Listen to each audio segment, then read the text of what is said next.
pessoal, hoje eu vou apresentar para vocês a terceira parte do áudio do livro A Arte de Meditar, de Joel Goldsmith.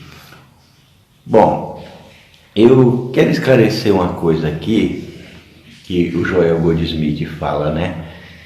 Ele recomenda muito a meditação, mas só que ele recomenda a meditação de uma forma assim que muitas pessoas não são capazes de fazer, né? Nós, às vezes, não somos capazes de fazer nesses momentos que ele pede. Por exemplo, à noite, meia-noite, 2 horas da manhã, 3, 5 horas da manhã, como ele costumava fazer, né? Toda vez que ele acordava durante a noite, ele ia lá e praticava a meditação. Nós não estamos acostumados com isso, e ele estava acostumado com isso, e na época dele as coisas eram bem menos, com menos correria. Hoje nós temos muitas correrias, né? E precisamos, logicamente, de mais descansos. Logicamente que a meditação, ela nos proporciona um grande descanso. Os estudiosos de meditação, eles dizem que meia hora, 15 minutos ou 20 minutos de meditação equivale a 6 horas de sono. Então, eu acho um certo exagero da parte do Joel Goldsmith, né? Recomendar para nós meditarmos o tempo inteiro assim. Tudo bem, quando nós tivermos um tempo, né, realmente, né, porque nossa correria no dia a dia não permite muito isso na época de hoje, mas quando nós tivermos um tempo, pode ser até no próprio banheiro mesmo, né, a gente ali meditar, nem que seja por 1 minuto, 2, não importa, 10 segundos, 15, não importa, mas pelo menos lembrar de Deus. Eu, por exemplo, eu costumo praticar meditação 2 ou 3 vezes por dia, mas só que durante o dia, o mais importante para nós, ou à noite também, né, não é meditar, mas lembrar sempre da nossa união com Deus. Como eu já expliquei aqui em outros vídeos, né? Lembrar, ter sempre a lembrança na nossa mente de quem nós somos, a nossa origem, quem é o nosso Pai, lembrar a nossa união espiritual com Deus, estar sempre vigilante no momento presente, é o que eu sempre digo aqui, né? Estou aprendendo muito com vocês também, né? Eu tenho certeza que todos nós juntos estamos aprendendo isso, estamos no caminho desse aprendizado, temos muito que aprender, mas o importante é isso, é nós lembrarmos constantemente que a nossa vida é vida de Deus, que nós somos expressões do próprio Deus. Isso traz uma alegria para nós lá no fundo, mesmo que nós estejamos enfrentando alguma dificuldade, isso traz uma alegria profunda para nós. Nós sentimos aquela liberdade, aquela alegria, aquela satisfação interior quando nos lembramos da nossa essência. E além do mais, essa lembrança nós estamos fazendo no momento presente, no agora. O que quer dizer que quando nós estamos constantemente lembrando da nossa união com Deus, nós estamos no momento presente, nós estamos no agora, sem nos deixarmos dominar por aquelas emoções negativas ou pensamentos negativos que possam vir até nós. Então, isso é que é o importante. E aí nós praticamos a meditação mesmo, né, propriamente dita, de manhã, né? Se pudermos praticar durante uma determinada hora do dia, ou então deixarmos para praticar à noite, assim que chegarmos em casa. Mas temos sempre essa lembrança da nossa união com Deus. Mesmo na hora que estivermos dormindo, nós lembrarmos, ficar ali lembrando, né, de que nós somos vida de Deus, né? Nós somos filhos de Deus, até agarrarmos no sono. Aí acontecer de nós acordar de madrugada e meditar, isso aí depende de cada pessoa. Eu realmente nunca fiz isso e aí me acho incapaz de fazer isso, né? Mas eu lembro, assim que eu acordo, sempre que eu acordo, eu lembro da minha união com Deus. Mas não sento numa cadeira ou procuro meditar, de forma alguma. Mas tudo bem, né? Cada um tem sua forma de agir, né?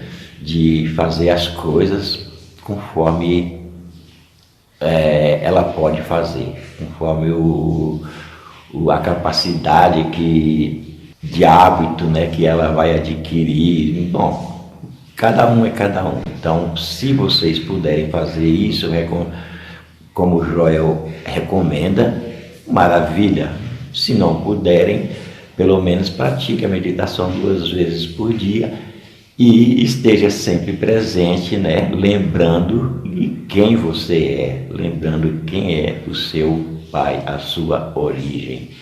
Isto te trará sempre para o momento presente e procurar sempre agradecer qualquer coisa, mesmo que seja uma dificuldade, um problema que surgir naquele momento para você resolver, agradeça aquele problema, aquela dificuldade, porque não existe problemas. Os problemas estão sempre na nossa mente. Nós é que achamos que uma determinada situação constitui um grande problema e com isso nós ficamos nervosos, com raiva, ansiosos, né, para resolver, preocupados, achamos às vezes até que somos incapazes de resolver aquele problema. Então é nós mesmos que criamos isso na nossa mente. Então agradeça, em vez de reclamar, agradeça. Nós temos que fazer isso, nós temos que aprender a fazer isso, a adquirir esse hábito, né? Que é maravilhoso porque nos mantém sempre livres, conectados com a nossa essência e livres das ilusões deste mundo, das coisas que este mundo, porque os problemas vêm para nós não é para nos destruir, os problemas vêm para nos elevarmos cada vez mais, para nós percebermos a força que nós temos dentro de nós, que somos capazes de vencer qualquer problema. Então é isso. Eu tenho certeza que se você parar e pensar em todos os problemas que você já teve desde a infância e que todos foram resolvidos e você está aí hoje com novos problemas, logicamente, mas aqueles outros problemas foram todos resolvidos e às vezes nós temos até problemas grandes, como quando somos mais adolescentes, né? Se vocês pararam para pensar nisso, vocês vão ver que vocês venceram todos eles. Talvez a gente estejamos até dando risada deles. E isso nos traz a convicção, né? A confiança de que nós somos maiores do que os problemas. Eles passam, mas nós não. Nós somos consciência eterna que nunca passa. Até o nosso corpo vai passar. Ele vai um dia, né? Mas nossa consciência vai permanecer de uma outra dimensão, né? Mas vai permanecer. Ela pode adquirir uma nova forma, né? Mas sempre vamos ser esse ser consciente. É uma coisa que nós não podemos perder. E também, né? Quem ouviu a segunda parte deste áudio da arte de meditar de Joel Goldsmith, ele fala sobre a questão de alimentação, que existe por aí uma crença de que a gente tem que se abster de certas coisas, de certos alimentos, como carne, por exemplo, né? Coisas gordurosas, até mesmo a bebida alcoólica, né? Para quem não bebe, tudo bem, mas para quem bebe, né? Assim, não de forma exagerada, mas de forma social. Então muitos, né, dizem isso aí, que a gente precisa abster de certas coisas, e isso não está correto. Nós não precisamos nos abster de nada que é material para despertar espiritualmente. A Bíblia, quando ela fala de jejum, ela não está falando de jejum em relação à alimentação material. A Bíblia ela fala de jejum, mas é um jejum espiritual que nós devemos nos abster de alimentarmos com certos pensamentos, estados emocionais, estados sentimentais, de certos sentimentos, de certas crenças negativas, de certas ilusões. É isso que a Bíblia quer dizer. Jesus, quando ele jejuava nesse sentido, era espiritualmente. Ele não alimentava nada que fosse desse mundo, que pertencesse a esse mundo. Ele estava jejuando espiritualmente. Mas fisicamente, Jesus nunca se absteu de nada. Ele comia tudo que dava para ele. Até bebida, como vinho mesmo, ele bebia. Então, essa crença de que nós precisamos nos abster de certas coisas para se iluminar ou para ir despertando espiritualmente, é uma coisa que não tem lógica. Nós já somos seres espirituais, então não precisamos fazer mais nada. O que nós precisamos fazer é simplesmente despertarmos desse sonho hipnótico que nós estamos. Você vê que até nas técnicas de meditação existem regras, pessoas que impõem regras para poder trazer para as pessoas uma ilusão de que se ela fizer isso ou fizer aquilo, ela vai se iluminar espiritualmente. Mas não é assim que acontece, porque nós já somos iluminados, já somos espíritos iluminados. Então não precisamos nos abster de certos alimentos. O nosso corpo carnal, sendo uma ilusão, uma projeção da nossa mente, ele não constitui obstáculo para nós despertar espiritualmente. É uma imagem mental, e a imagem mental não tem poder para impedir com que nós despertamos espiritualmente. Então, eu pediria a vocês que, quanto a isso, não se preocupem. Buscando o reino de Deus que tudo muda. Não é mudando que o reino de Deus virá até você. Não, de forma nenhuma. É buscando o Espírito que todas as obras da carne desaparecem. Não é abandonando, tentando abandonar, porque não adianta, porque quanto mais nós tentamos abandonar as obras da carne, mais nós ficamos presos a elas, Então, nós não precisamos nos preocupar com as obras da carne, nós simplesmente temos que buscar o Espírito. E quando alcançarmos este despertar espiritual, pronto, as coisas carnais, as ilusões carnais, vão naturalmente se colocar no lugar ou desaparecer. Aqueles hábitos negativos que nós podemos ter, que nós temos, vão sumindo, desaparecendo naturalmente, sem precisarmos de esforço algum.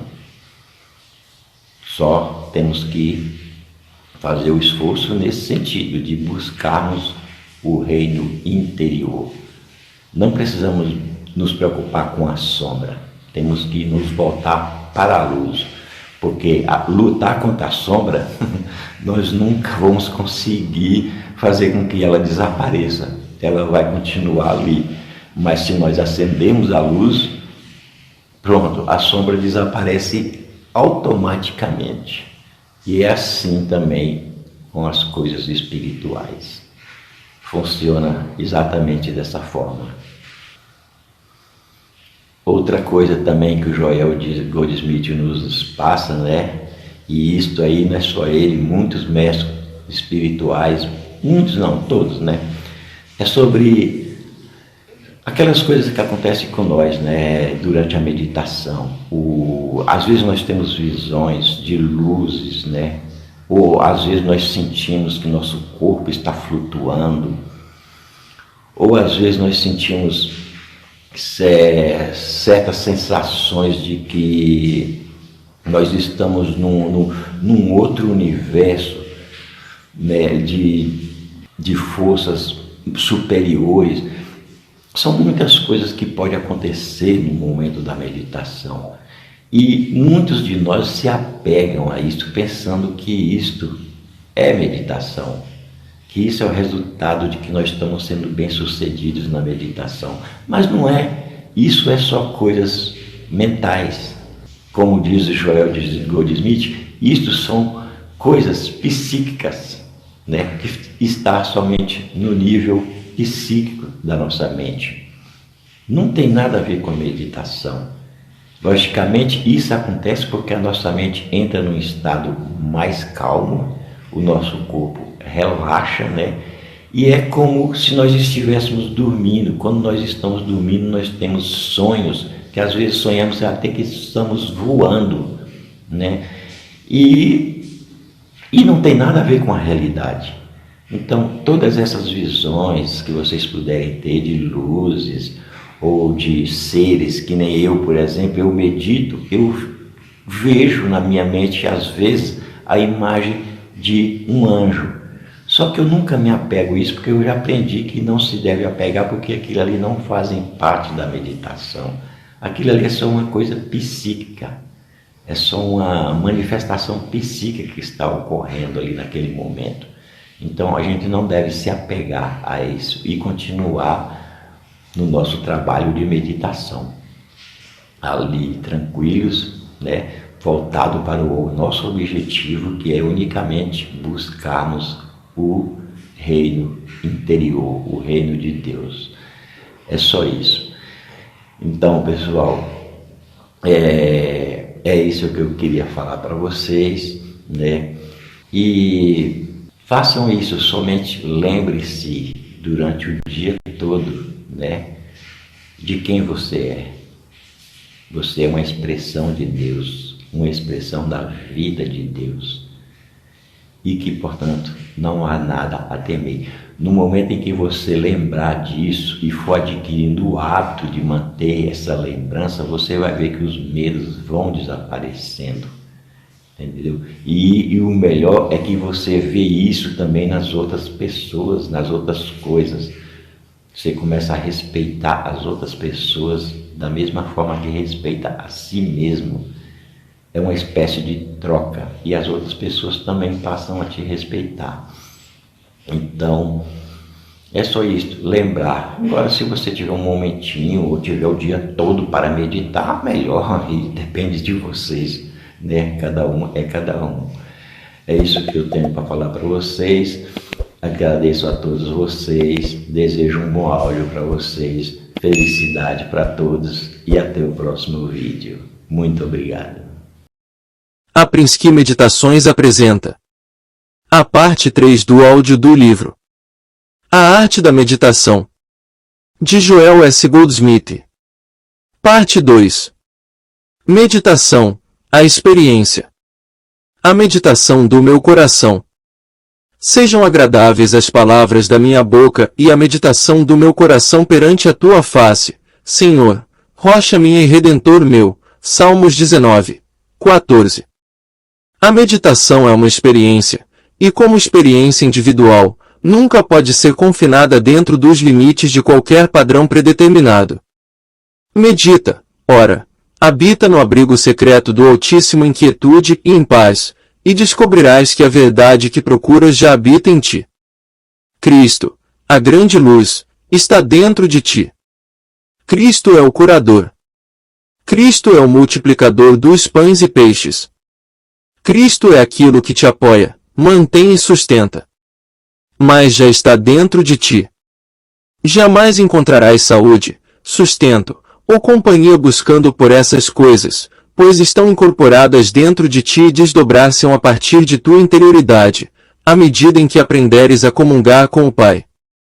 Tudo podes atrair de tua cristandade, E tudo fluirá para fora de ti, na medida de tua realização desta verdade. Tu és autossuficiente em Deus. Cristo é tua verdadeira identidade, e em Cristo tu és preenchido em toda a sua plenitude. Nesta plenitude em Deus, há apenas uma coisa pela qual orar, somente a iluminação espiritual é necessária. Bate, e a porta te será aberta. Pede iluminação espiritual, pede o dom do Espírito, e Deus revelará a si mesmo como realização. Em momentos de consciência elevada, as meditações se desdobram a partir de dentro, revelando os dons do Espírito. Meditações essas que não seguem padrão estabelecido ou prescrito, mas cada uma é expressão do impulso espiritual fluindo em forma, elas não devem ser seguidas servilmente, nem usadas como fórmula. Sua única finalidade é servir de inspiração para que possas vislumbrar a beleza e alegria desta experiência, sendo encorajado a empreender a disciplina necessária para descobrires as profundezas de teu próprio ser, dentro de ti, e ao fazê-lo, lançar-te em experiências mais profundas da consciência. A meditação é uma canção contínua de gratidão a Deus, que é amor, Deus que está aqui e agora. Descansa no colo de Deus, segura na mão de Deus, e sente a divina presença. Descansa na contemplação do amor do Pai e na presença do Pai. Então serás capaz de dizer, que minha meditação seja doce, e eu me alegrarei no Senhor. Capítulo 6. Do Senhor é a terra. Do Senhor é a terra e a sua plenitude, o mundo e aqueles que nele habitam. Salmos 24, 1. Quando contemplo os teus céus, obra dos teus dedos, a lua e as estrelas que ali firmaste, pergunto, que é o homem, para que com ele te importes? E o filho do homem, para que com ele te preocupes? Tu o fizeste um pouco menor do que os seres celestiais e o coroaste de glória e de honra. Tu o fizeste dominar sobre as obras das tuas mãos, sob os seus pés tudo puseste. Salmos 8, 3, 6. Ao contemplar o universo de Deus, a mente está centrada em Deus. Conforme observamos calmamente, gentilmente e pacificamente Deus em ação na terra como no céu, nós testemunhamos a glória de Deus. Praticar essa forma de meditação ou contemplação dia após dia, leva-nos a um estado de consciência no qual o pensamento discursivo desacelera e finalmente para. Um dia desses, enquanto dedicados a essa atividade espiritual de ver Deus em seu trabalho, ocorrerá um segundo de silêncio em que não há pensamento de qualquer tipo. Nessa fração de segundo, a atividade ou presença de Deus torna-se conhecida por nós. A partir desse momento em diante, sabemos que Deus está mais perto do que o respirar, mais perto do que mãos e pés, e que o reino de Deus está entre nós. Fora do vazio e da escuridão, fora do silêncio de nossa consciência, o Espírito de Deus se move para criar para nós o nosso mundo da forma. Eu cheguei a essa hora serena para contemplar Deus e as obras de Deus. Toda bênção sobre essa terra é uma emanação ou uma expressão de Deus e da lei de Deus, o sol que nos aquece e a chuva que alimenta nossas plantas e árvores, as estrelas, as marés e a lua. Tudo isso cumpre as funções de Deus e ainda aparece como bênçãos ao homem. Não poderia ser por acaso que Deus suspendeu o sol no céu, milhões de milhas longe da terra, longe o suficiente para nos dar a quantidade adequada de calor e a quantidade certa de frescor. Deus é realmente a inteligência deste universo, uma inteligência cheia de amor e sabedoria. O Sol, a Lua e as estrelas movem-se em suas respectivas órbitas de acordo com o plano divino, que faz a Lua e estrelas visíveis à noite e nos dá a luz do Sol de dia. Deus é a fonte de tudo o que existe.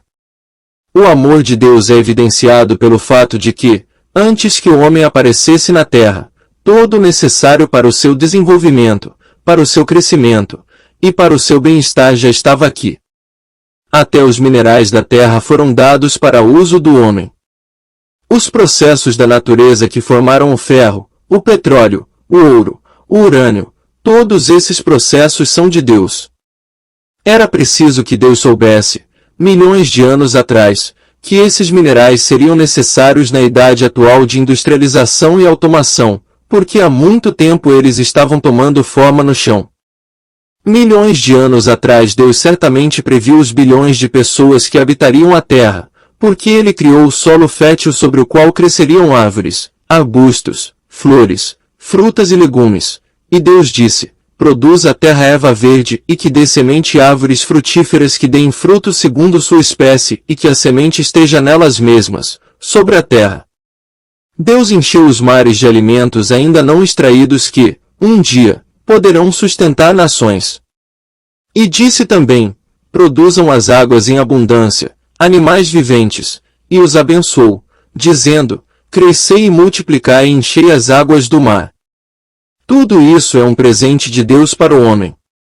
Este presente é graça, Deus dando a si mesmo para mim. Essa graça é minha suficiência em todas as coisas, a graça que criou galáxias de estrelas, um sistema solar com sol, lua e planetas, que encheu as montanhas com árvores, os vales com culturas, as águas com peixes, o ar com pássaros. Todo esse bem, plantado na terra mesmo antes que a necessidade fosse aparente, tudo isso é a evidência da graça de Deus. O divino amor e sabedoria que supriram cada necessidade desta terra são minha suficiência. Posso pedir mais do que saber que a inteligência que governa este universo também governa minhas necessidades individuais. Devo pedir mais do que a percepção de que o amor revelado na criação e manutenção deste universo está governando minha vida, meu mundo, meu trabalho e minha casa. Tua graça é suficiente para encher a terra, é suficiente para todas as minhas necessidades. Eu vejo Deus em todas as coisas, e especialmente, eu vejo Deus em sua lei e em seu amor. Deus ama o peixe no mar e provê a sua comida e sua propagação. Deus ama os pássaros no ar e os alimenta. Deus provê a brisa suave e o resfriamento das águas. Deus me ama e evidenciou esse amor encarnando seu próprio ser, sua própria vida, sua própria sabedoria, e seu próprio amor como eu. Preciso apenas obedecer à lei, a lei do único poder e a lei do amor, e assim, todas as coisas me serão acrescentadas. Elas são um presente de Deus, sem preço.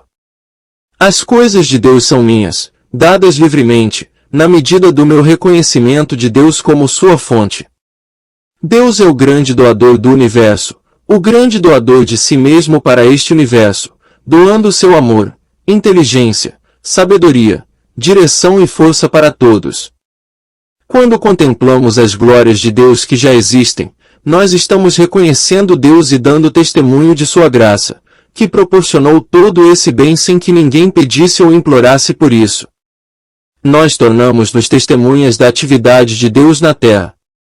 À noite, olhando para o céu estrelado, ninguém fica ansioso a respeito do sol de amanhã, nenhum de nós vai rezar essa noite para que o sol se levante amanhã. Deus não requer nossas súplicas, informações ou conselhos para o governo do seu universo, e nem sequer devemos orar a noite toda para tentar mudar a hora do nascer do sol. Não há dúvida de que o sol vai se levantar amanhã na hora marcada.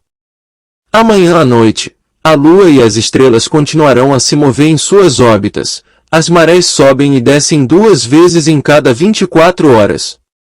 Orar a Deus, pedir e implorar a Deus não vai mudar as leis de Deus. A obra de Deus está terminada. A lei de Deus está em operação. Ao contemplar as maravilhas do universo de Deus, nós transcendemos o desejo de informar qualquer coisa a Deus ou pedir a Deus por qualquer coisa. Tal contemplação nos leva às alturas da visão do salmista que disse que a terra é do Senhor e toda a sua plenitude. Em uma caminhada silenciosa e serena em um parque, na beira-mar, lago ou rio, em nossa solidão, captamos essa visão. Nós olhamos para as colinas, para as montanhas, para as alturas da consciência e contemplamos somente aquilo que Deus contempla, e sabemos apenas o que Deus sabe. Qualquer coisa que nos levante a consciência acima do clamor dos sentidos e do ruído deste mundo servirá para nos trazer à presença de Deus. Quando alcançarmos as divinas alturas da inspiração, nós encontraremos Deus. Deus é um silêncio profundo, Deus é uma quietude, a quietude de tudo isso que é humano. A solidão me foi concedida. Seja na rua movimentada ao meio-dia, na beira-mar ao pôr do sol ou nas areias da praia antes do amanhecer. Eu estou sozinho. Eu ando sozinho em multidões e sinto ser solitário sob o luar na praia. A solidão me foi concedida. Andando com os homens, voando pelos céus, navegando pelos mares, onde quer que o coração seja levado a ele, eu ando sozinho. No calor do dia, no frescor da tarde, na praia ou na rua da cidade, a alma terna recebe minha solicitude. Os enfermos são curados, os atormentados são perdoados. Sozinho, ainda nos corações daqueles que anseiam por paz, os angustiados sentem minha solitude, os famintos comem, os sedentos bebem. Lavo as mentes impuras daqueles que não sabem, tocando sua mente com a luz. A solidão me foi concedida, sozinho eu me sento atrás do muro da prisão, sozinho, ando pelo chão da enfermaria. Qualquer que seja o perigo, minha solidão quebra o encantamento. Onde a miséria anseia por companhia, minha solidão eles podem compartilhar. Sozinho, acordo, ando e durmo. Sozinho, eu me sento ou me levanto. Sozinho, viajo por mares e céus. Sozinho, ando e converso com homens ou passeio pela rua sombria. A solidão me foi concedida, onde quer que eu esteja. Quando, pela percepção espiritual, vemos através da aparência, tudo o que contemplamos neste mundo mostra a glória de Deus, a obra de Deus, a lei de Deus e o amor de Deus por seus filhos. Os céus e a terra foram feitos para nós, a nós foi dado o domínio sobre eles. Tu o fizeste para dominar o trabalho de tuas mãos, puseste todas as coisas debaixo de seus pés. Nós somos a magna criação de Deus. Deus, a alma deste universo, manifesta-se e envia a si mesmo como expressão individual, como você e como eu. Capítulo 7. Por que Deus tanto amou o mundo? Por que Deus tanto amou o mundo que lhe deu o seu Filho unigênito, para que todo aquele que nele crê não pereça, mas tenha vida eterna. João 3:16. Vede quão grande amor nos tem concedido o Pai, que fossemos chamados filhos de Deus. Por isso o mundo não nos conhece, porque não o conhece a Ele. 1 João 3:1. O segredo da beleza e a glória da santidade é Deus manifesto, Deus encarnado na carne. Deus amou o mundo de tal maneira que Ele se entregou a este mundo aparecendo visivelmente como Filho de Deus, que, de acordo com sua promessa, eu sou e o qual você é, Deus é meu ser e Deus é o seu ser, Deus é a nossa verdadeira identidade. Entendido espiritualmente, essa terra é o céu. O céu e a terra são um só porque Deus se manifestou sobre a terra.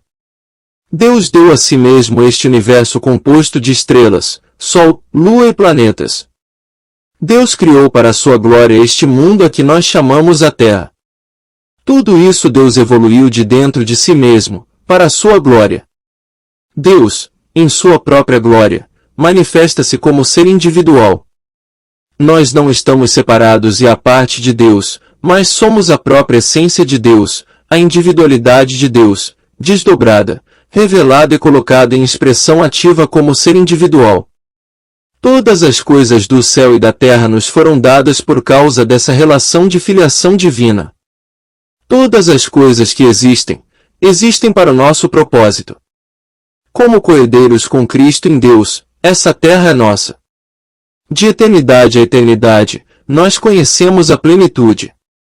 Deus comandou a lei da união de si mesmo com o seu Filho amado, concedendo-lhe tudo o que pertence ao Pai, e atraindo para o Filho tudo o que o Pai estabeleceu para ele, desde antes da fundação do mundo.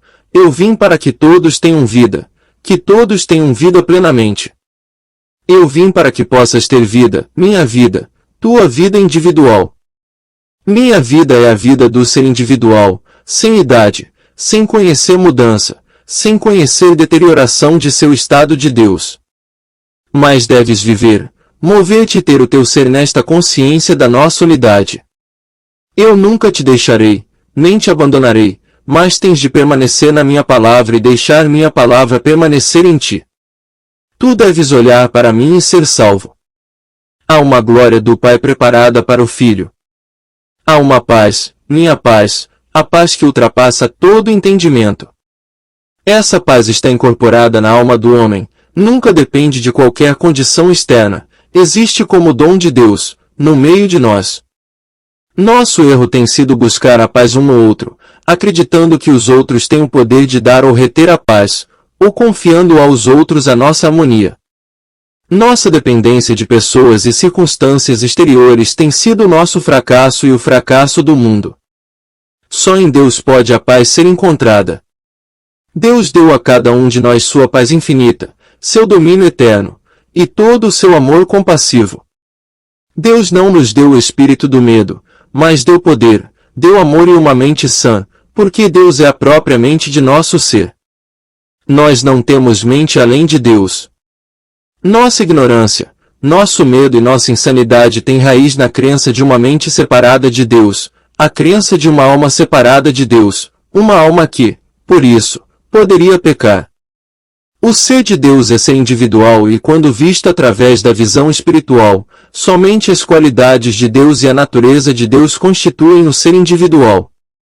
Eu e meu Pai somos um, quem me vê, vê aquele que me enviou. Eu estou no Pai e o Pai está em mim. O discernimento espiritual revela Deus como Pai e Deus como Filho.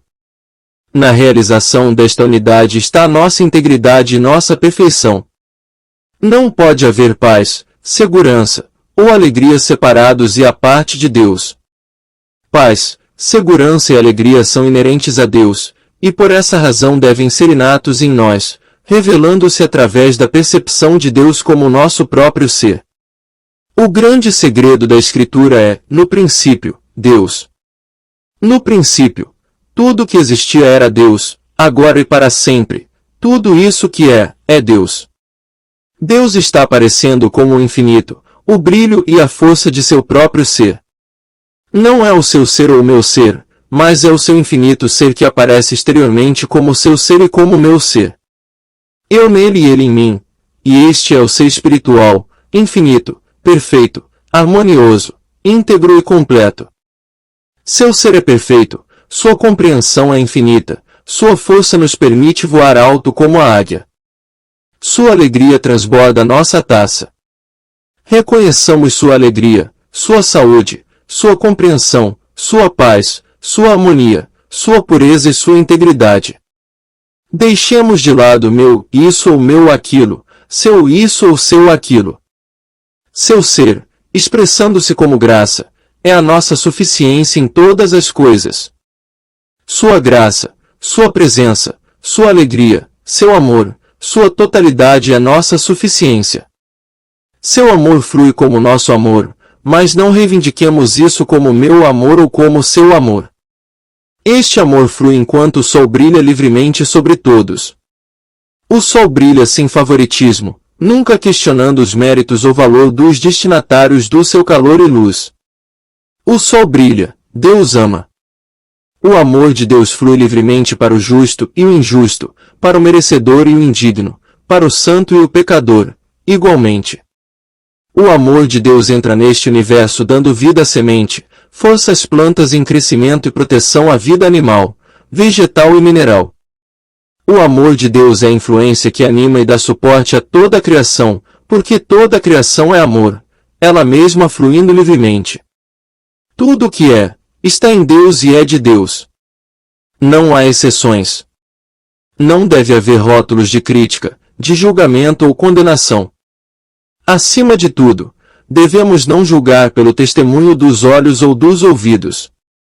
Deus é puro demais para ver iniquidade, e quando reconhecemos nossa verdadeira identidade como Deus em expressão, nós devemos ver como Deus vê. Enquanto nós observamos a nós mesmos como dotados espiritualmente, tornamo-nos contempladores de Deus aparecendo em tudo e através de todos. Mas nós só podemos fazer isso quando abandonamos esses julgamentos que chegam até nós pela visão do olho e a audição do ouvido. Sua compreensão infinita torna-se a nossa compreensão. Seu amor infinito torna-se o nosso amor. As bênçãos de Deus não são nossas porque você é você e eu sou eu, mas são as bênçãos de Deus para Deus, as bênçãos de Deus fluindo para o seu próprio eu como filho, o Pai dando tudo o que é seu ao Filho. É o Pai dando e o Filho recebendo, mas eles são apenas um, Pai e Filho. Na unidade, na união consciente com Deus está a nossa força, na união consciente com Deus está o nosso sustento, na união consciente com Deus está a nossa paz, alegria, poder, domínio e toda a nossa bênção. Se Deus é a natureza infinita do nosso ser, que necessidade há de ser invejoso, ciumento, odioso ou ambicioso? Quando sabemos que Deus é a fonte de nossa satisfação interior, como podemos ansiar por qualquer coisa externa ao nosso próprio ser? Nesta relação, as bênçãos de Deus se revelam como nossa experiência. Nosso Pai nos transmitiu a si mesmo. Com a percepção de nossa verdadeira identidade, nós participamos do próprio corpo de Deus, isto é, comendo seu corpo e bebendo seu sangue. Eu tenho carne para comer que não conheceis, eu posso te dar vida, águas que nascem na vida eterna, as águas invisíveis, vinho invisível, carne invisível. Isto é participar do Deus vivo, ou da palavra viva, e vendo a palavra tornar-se carne e habitar entre nós Deus encarnado na carne. Capítulo 8. Vós sois o templo. Não sabeis que vós sois o templo de Deus e que vosso corpo é o templo do Deus vivo. 1 Coríntios 6, 19. O corpo é o templo do Deus vivo, um templo não feito com as mãos, não mortalmente concebido, mas eterno nos céus, isto é, eterno no tempo e espaço, eterno na vida, eterno em espírito, em alma e em substância. Deus fez tudo o que foi feito, e tudo o que Deus fez foi feito de Deus, participando da própria natureza de Deus que é a eternidade, imortalidade e perfeição. Deus fez o corpo à sua própria imagem e semelhança. Deus é vida. Uma atividade de Deus, operando em uma semente, traz uma criança com todas as potencialidades da vida adulta incorporadas em uma pequena forma minúscula, não apenas uma peça da matéria, mas uma inteligência e uma alma acompanhando esse corpo. O Espírito de Deus faz isso, mas, em sua vaidade, o homem arrogou a si mesmo o papel de Criador. Homens e mulheres assumiram isso porque julgavam-se pais e mães originadores, em vez de saber que eles são os instrumentos através dos quais Deus age para expressar a si mesmo, não para perpetuar você ou eu, ou meus filhos ou seus filhos. Deus opera como amor em nossa consciência, para produzir sua própria imagem e semelhança. Essa expressão de Deus nós chamamos seu filho e meu filho, esquecendo que é filho de Deus, e não criação pessoal ou posse pessoal. Nós oramos a Deus para manter e sustentar nossas crianças, mas eles não são nossos filhos, eles são filhos de Deus. Não é necessário orar para que Deus mantenha e sustente seus próprios filhos. É prerrogativa de Deus criar, manter e sustentar sua própria imagem e semelhança.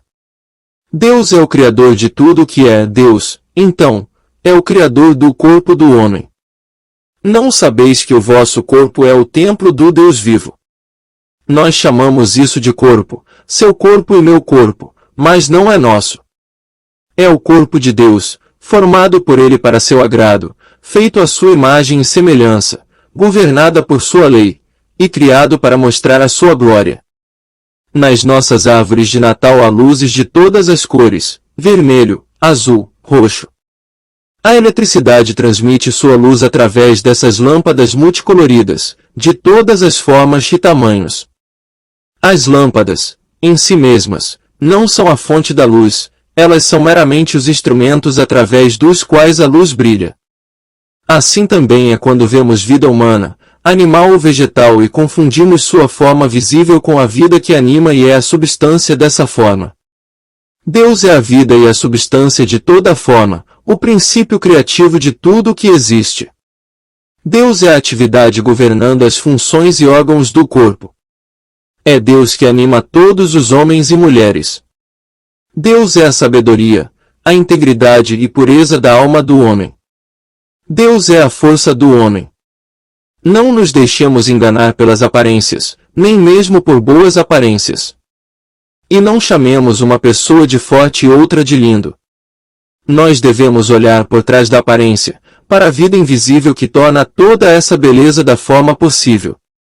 Então podemos aproveitar cada aspecto da criação, toda aparência, seja o corpo humano, uma espécie animal ou uma planta.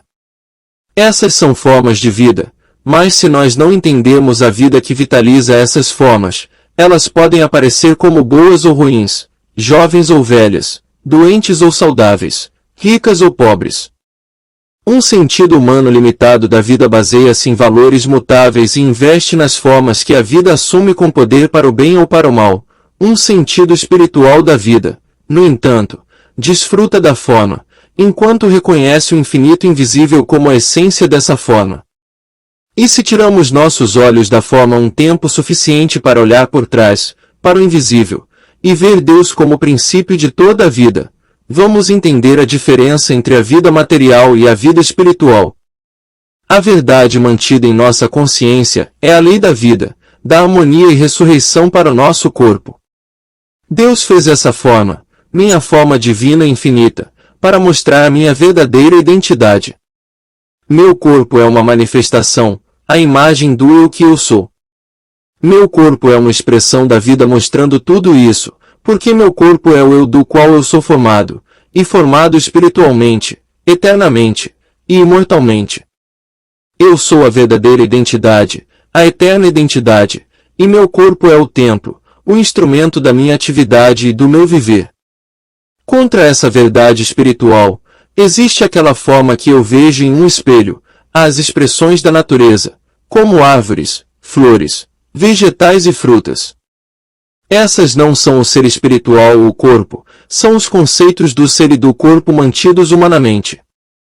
Se eu me olhar no espelho, posso me ver como jovem ou velho, doente ou são, forte ou magro, mas eu não estou me vendo em nada, eu estou vendo meu corpo. Esse é o meu corpo, mas eu sou invisível. Mesmo esse corpo que eu vejo com meus olhos é apenas um conceito do corpo limitado, finito. Essa é a razão do corpo parecer mudar continuamente. Na realidade, o corpo nunca muda, apenas o conceito que eu mantenho do corpo se altera. Quem sou eu? O que eu sou? Onde estou?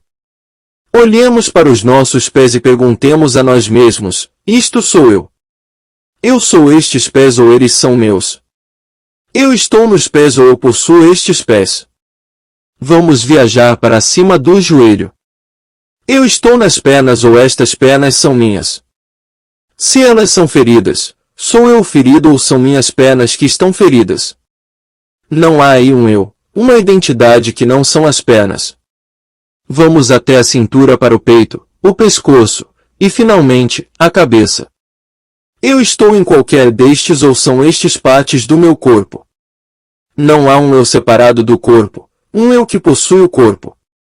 O corpo é um instrumento para minha atividade, para meu movimento, tão meu quanto meu automóvel. Eu estou nos ouvidos, olhos, boca, língua, garganta ou eles são meus? Eu estou neste corpo, eu sou esse corpo. Ou este corpo é meu? Não é um templo, um instrumento dado a mim para meu uso. Olhe minhas mãos. Elas podem dar ou reter, ou eu posso dar ou reter usando as mãos como um instrumento, em ambos os casos. Podem minhas mãos ser generosas ou avarentas. Minhas mãos têm o poder de dar ou reter ou todo esse poder reside em mim.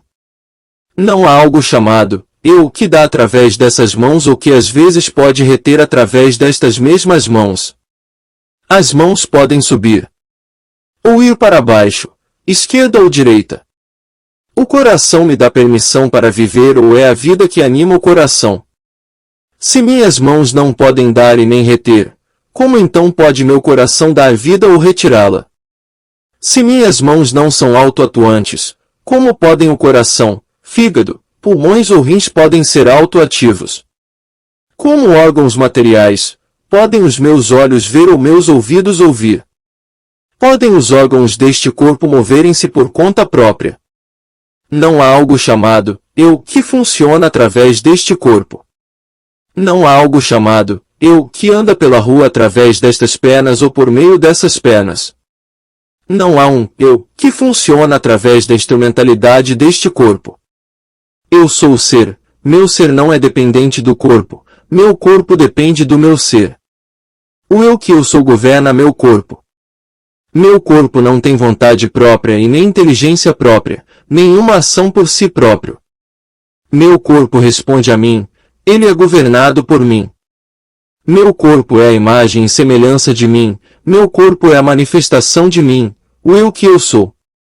Há um espírito em mim, a respiração do Todo-Poderoso me dá vida. A atividade de Deus em mim governa minhas funções corporais, órgãos e músculos. Um espírito invisível atua sobre todos os órgãos e funções do meu corpo, para mantê-lo e sustentá-lo pela eternidade. Nada de fora, nem corrupção e nem mentiras, pode entrar neste templo do Deus vivo. Tudo que é de Deus, Deus mantém e sustenta. Qualquer conceito mortal do meu corpo passará de vista, mas a verdade sobre o meu corpo viverá para sempre, porque meu corpo é o templo do Deus vivo. Todo o poder está em Deus funcionando como a lei do meu corpo. Deus é a única lei, apenas Deus é o legislador, o único. Toda lei, portanto, é espiritual, e meu corpo é governado pela lei espiritual. A lei espiritual não supera ou anula a lei material, mas a lei espiritual revela que o sentido material da lei não tem efeito. Aquieta-te e vê a salvação do Senhor, não pela força, não pelo poder, mas pelo meu espírito. Este corpo é o templo de Deus. Eu não preciso lutar, eu não preciso procurar cura. A batalha não é minha, mas de Deus, e isso corretamente entendido, não é uma batalha, é uma revelação de que este corpo é o templo do Deus vivo e é governado pela lei espiritual. Cada conceito mortal ou material que mantenho sobre o corpo se dissolve no reconhecimento de que meu corpo é o templo do Deus vivo, sem idade, atemporal, incessante, imortal. Deus é o tema central do meu ser, Deus é o tema central do meu corpo, Deus é a substância e força do meu corpo. Tudo posso através de Cristo que me fortalece, o Senhor é minha força e minha canção. Deus é a minha força e poder, Ele faz o meu caminho perfeito, o Senhor é a força da minha vida, de quem devo ter medo? Se eu procurar em meu corpo por força, encontro doença, morte e fraqueza. Se eu aceitar que Cristo é minha força, que minha filiação divina é minha força, que a palavra de Deus em mim é a minha força, minha juventude, minha vitalidade, meu tudo em tudo, eu encontro a vida eterna. Eu sou o pão da vida, aquele que vem a mim nunca terá fome, aquele que crê em mim nunca terá sede. Eu tenho água. Se me pedires, eu posso te dar água, água que brota da vida eterna. Eu não vivo só de pão. Toda palavra de Deus que vem à minha consciência é pão, vinho, água e carne para minha alma, meu espírito, meu ser e meu corpo. Toda palavra da verdade que eu permito encher minha consciência é a carne que o mundo não conhece. Cada palavra da verdade que eu mantenho em minha consciência é uma fonte de água, surgindo na vida eterna. Quando estou vazio da palavra de Deus, eu estou vazio de sustento. Sem ele, a comida mais saborosa é como serragem apenas toma volume em meu sistema, a menos que a palavra de Deus a acompanhe para agir como lei da digestão, assimilação e eliminação. Eu sou o vinho, a inspiração, a sabedoria espiritual. Eu sou aquilo que ilumina e eleva. Deus é isso que ilumina e eleva, Deus é isso que inspira, Deus é isso que ilumina. Eu posso conhecer todas as coisas através de Cristo, que é minha sabedoria, o Filho de Deus em mim é minha sabedoria. A palavra de Deus em mim é pão, vinho, água. O mundo não sabe disso. Eu o guardo oculto dentro de mim, porque se o mundo soubesse, não o compreenderia. A palavra de Deus em mim é poderosa, revelando o templo perfeito de Deus que é meu corpo, o corpo não feito com as mãos, eterno nos céus. Neste tipo de meditação, descartamos todas as formas e vamos além do visível, para o invisível. E então contemplamos como o invisível mantém o visível. Nós devemos viver, mover-nos e termos nosso ser na consciência de Deus. Vamos viver e morar no abrigo secreto do Altíssimo. Então veremos o corpo como ele realmente é, o templo que não feito com as mãos, eterno nos céus. Eis aqui o tabernáculo de Deus com os homens, pois com eles habitará. E não entrará nele coisa alguma que contamine e cometa abominação e mentira. Capítulo 9. Minha é a prata. Minha é a prata, e meu é o ouro, disse o Senhor dos Exércitos. A glória desta última casa será maior do que a da primeira, diz o Senhor dos Exércitos, e neste lugar darei a paz, diz o Senhor dos Exércitos. Ageu 2, 8, 9. Se o Senhor não edificar a casa, em vão trabalham os que a edificam. Salmos 127, 1. A menos que o Senhor construa a casa, se Deus não for entendido como a fonte de nosso suprimento, não haverá fornecimento permanente. Essa casa é a nossa consciência individual. Quando essa consciência é humana e não iluminada, ela é consciência estéril. Falta a substância espiritual a partir da qual o suprimento flui. Semeais muito, e recolheis pouco. Comeis, porém não vos fartais. Bebeis, porém não vos saciais. Vestis-vos, porém ninguém se aquece. E o que recebe salário, recebe num saco furado. Tudo isso é verdade sobre você, a consciência não iluminada. Como seres humanos, todos nós semeamos muito e colhemos pouco. Nós trabalhamos duro e muitas vezes não realizamos nada. Ganhamos salários e muitas vezes não temos mais nada, porque tudo isso vem de uma consciência não alimentada e estéril. Vindo da aridez da consciência humana, independentemente do que possamos construir, nossos esforços não são permanentes e nada fazemos de duradouro. Nós comemos e então sentimos fome novamente, nós bebemos e temos sede de novo, engajamo-nos em todas as atividades da vida humana, mas nada perdura. É vão levantar-se cedo e deitar-se tarde, tentando demonstrar suprimento e acumular bens. Então nos é dito, assim diz o Senhor dos Exércitos, considere seus caminhos. Com essa advertência, vem a instrução para ir até a montanha, subir em elevado estado de consciência, para entrar nos lugares altos, e de lá trazer madeira, e construir a casa. Toda vez que nós meditamos ou nos preenchemos com a carne que vós não conheceis, ou a água da vida, ou o vinho da vida, ou o pão da vida, significando substância e alimento espiritual, nós estamos construindo a casa espiritual da consciência, uma consciência da verdade. Quando essa casa é construída, então o Senhor diz, nisso eu terei prazer e serei glorificado. Agora falemos do eu, ora, pois, esforça-te, Zorobabel, diz o Senhor, e esforça-te, Josué, filho de Josadaque, sumo sacerdote, e esforça-te, todo o povo da terra, diz o Senhor, e trabalhai, porque eu sou convosco, diz o Senhor dos Exércitos. Ainda uma vez, daqui a pouco, farei tremer os céus e a terra, o mar e a terra seca, e farei tremer todas as nações, e virão coisas preciosas de todas as nações, e encherei essa casa de glória, diz o Senhor dos Exércitos. Minha é a prata, e meu é o ouro, disse o Senhor dos Exércitos. A glória desta última casa será maior do que a da primeira, diz o Senhor dos Exércitos, e neste lugar darei a paz, diz o Senhor dos Exércitos. Ageu 2, 4, 6, 9. Antes disso, tudo era nosso, mas não importa o quanto tivéssemos, ainda era muito pouco. Mas agora voltemo-nos para reconhecer que a prata é do Senhor e o poder é do Senhor. Que comecemos a entender que do Senhor é a terra e toda a sua abundância. O eu, dentro de nós, está multiplicando recursos invisíveis do Espírito, sem tomar qualquer coisa de qualquer pessoa, sem dividir isso que já está pronto no mundo, e sem extrair dos recursos visíveis da terra. Agora o suprimento é multiplicado a partir de dentro de nós. Agora estamos extraindo do armazém invisível do nosso próprio ser.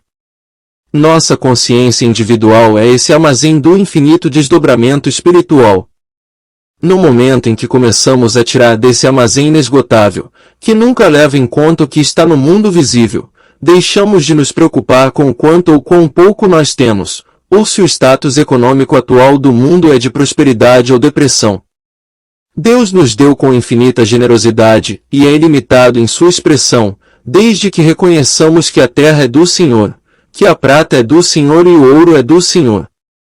Somos limitados apenas quando estamos tentando obter a nossa parte dos bens do mundo, acreditando que a terra, a prata e o ouro são bens pessoais dos seres humanos.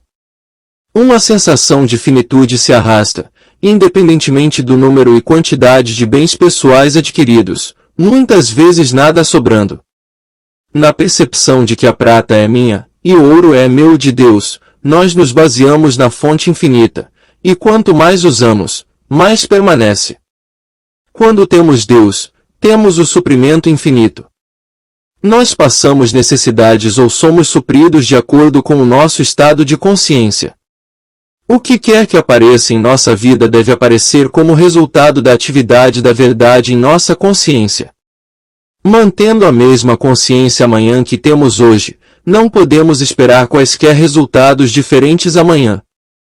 Para desfrutar de uma experiência mais satisfatória amanhã, deve haver uma expansão da atividade da verdade em nossa consciência hoje.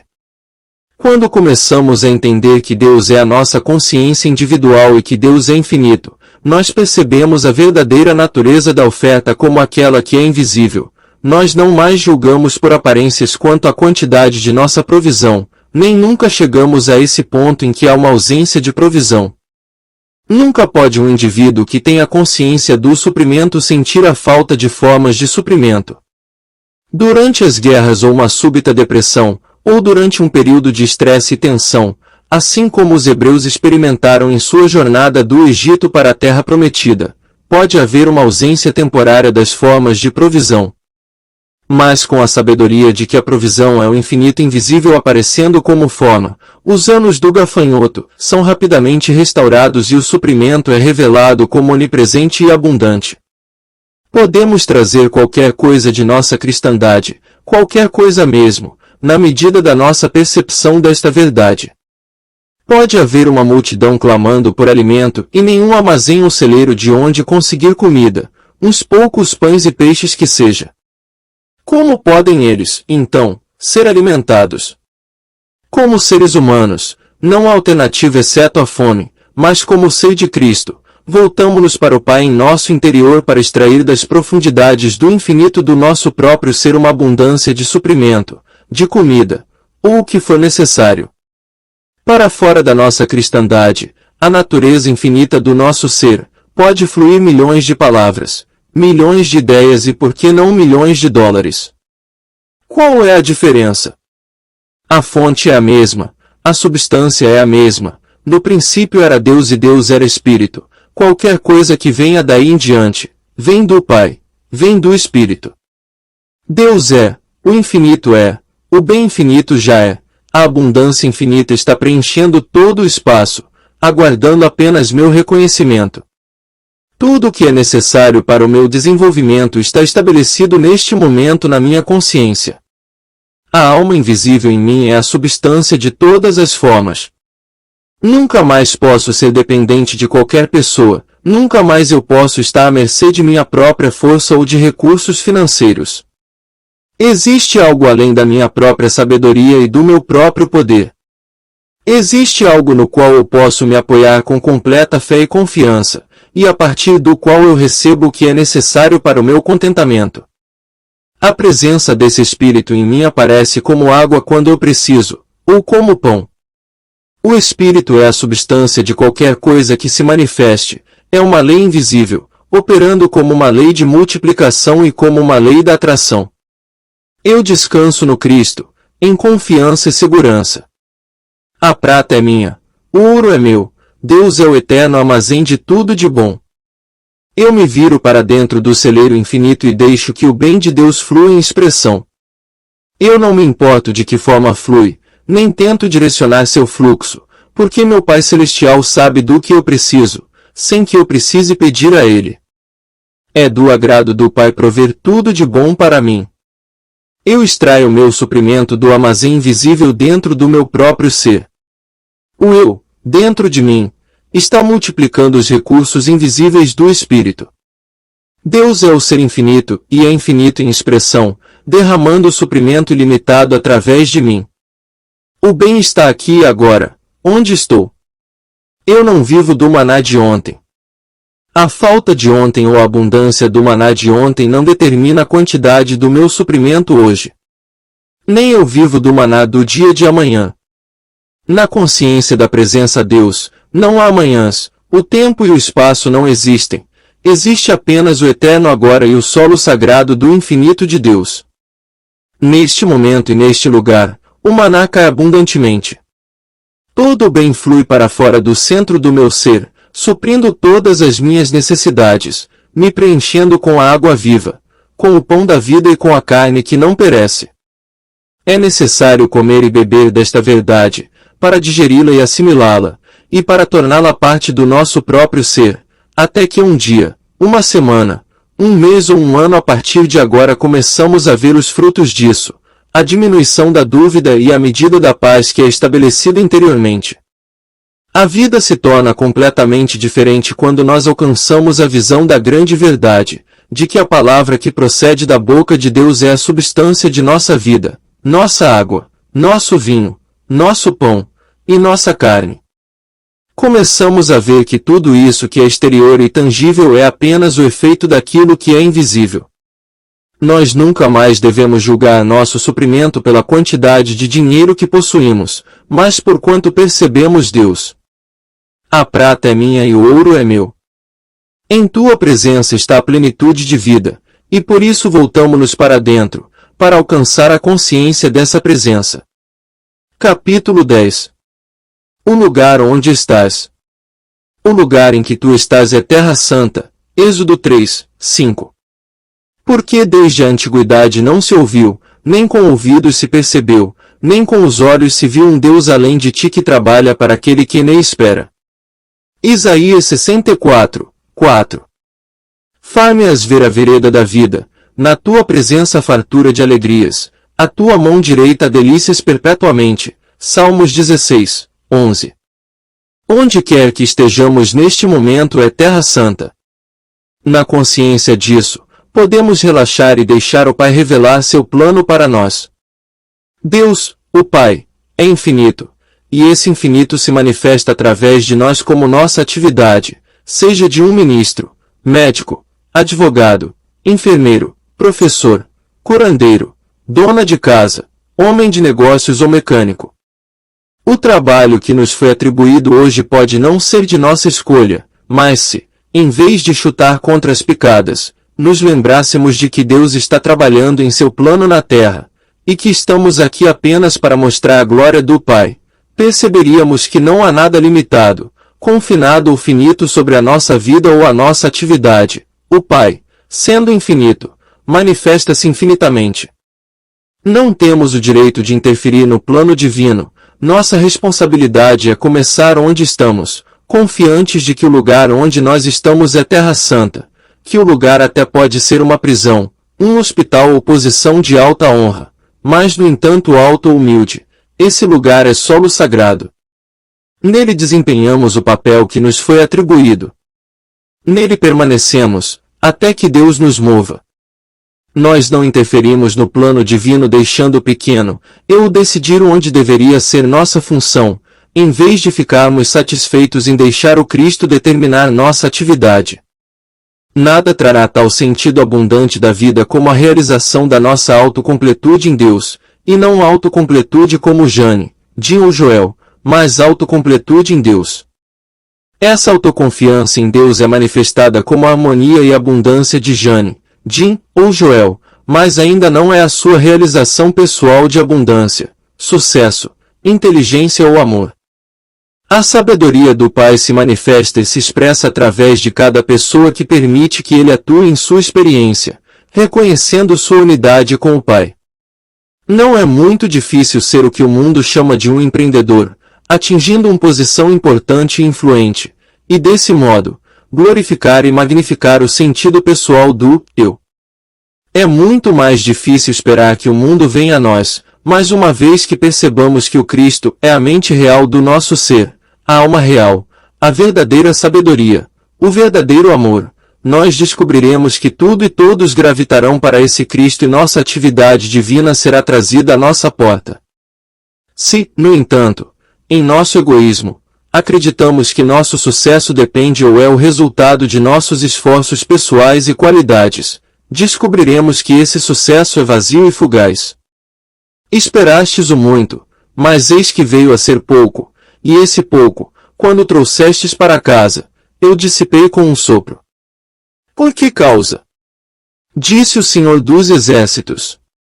Por causa da minha casa, que está deserta, enquanto cada um de vós corre à sua própria casa, ao seu próprio intelecto, seu próprio senso de sabedoria, sua própria espiritualidade, em vez de a Deus, infinito e invisível, a fonte do seu ser. Ao entrarmos em nós mesmos, não nos voltamos para a nossa espiritualidade própria, nossa própria bondade, nossa própria força ou nosso próprio conhecimento, voltamo-nos para dentro, para liberar o infinito invisível. A única permanência é nessa plenitude que vem através de Deus, através da percepção da natureza espiritual do nosso ser e da capacidade de manifestar-se e expressar-se em qualquer direção que isso possa levar. Nesta quietude, enquanto tocamos essa visão da nossa unidade com o Pai, Deus derrama seu bem infinito através de nós. Nós descobriremos que, sem qualquer tensão ou luta, folhas brotam, botões florescem, e por ficarmos quietos, ativos no trabalho que nos é dado fazer todos os dias, os frutos se seguirão. Cada um de nós tem algum tipo de trabalho para fazer hoje.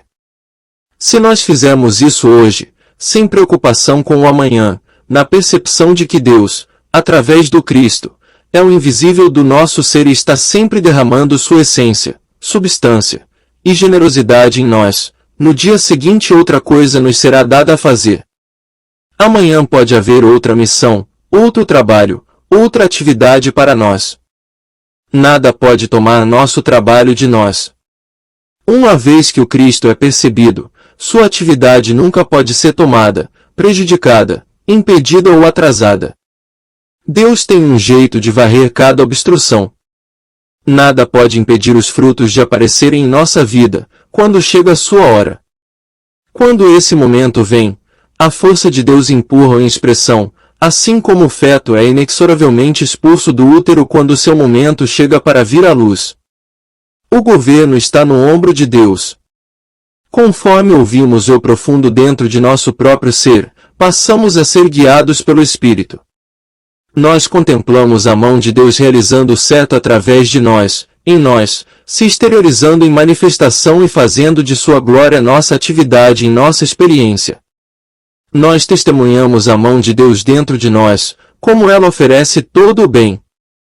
Nosso bem chega a nós de dentro de nós, não de fora, mas do reino de Deus que está dentro de nós, não do homem cuja respiração está em suas narinas, não do homem que pode dar ou negar. A mão de Deus não retém, a mão de Deus não limita. Passo a passo, o infinito Cristo nos leva de uma atividade para outra. Pode nos levar do mundo dos negócios para o mundo da música, ou de um mundo de deveres familiares para o ministério de cura ou ensino. O Cristo pode fazer de nós qualquer coisa que escolher. Não tem ocupação favorita, nenhuma ocupação é mais espiritual do que outra, desde que seja construtiva por natureza. Todos são iguais aos olhos de Deus, todos são atividade da graça aparecendo em formas e variedade infinitas. A vida pela graça é vivida com o entendimento de que o amanhã não é nossa preocupação, mas preocupação de Deus. A graça de Deus não confere sucesso parcial ou felicidade, nem exige o que não pode ser cumprido. Deus traz a tarefa para nós, mas a graça também traz a compreensão, a força e a sabedoria para realizá-la.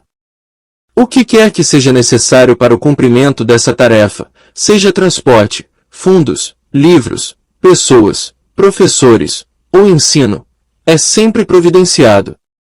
Tudo que vem pela graça, e vem com plenitude.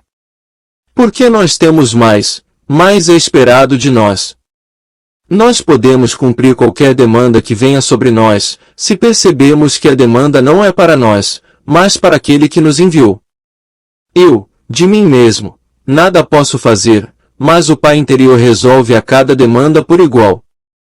A graça divina permite-nos realizar todo o necessário, e em seu próprio tempo, liberta-nos dos fardos indevidos, através da percepção de que Deus os carrega em seus ombros.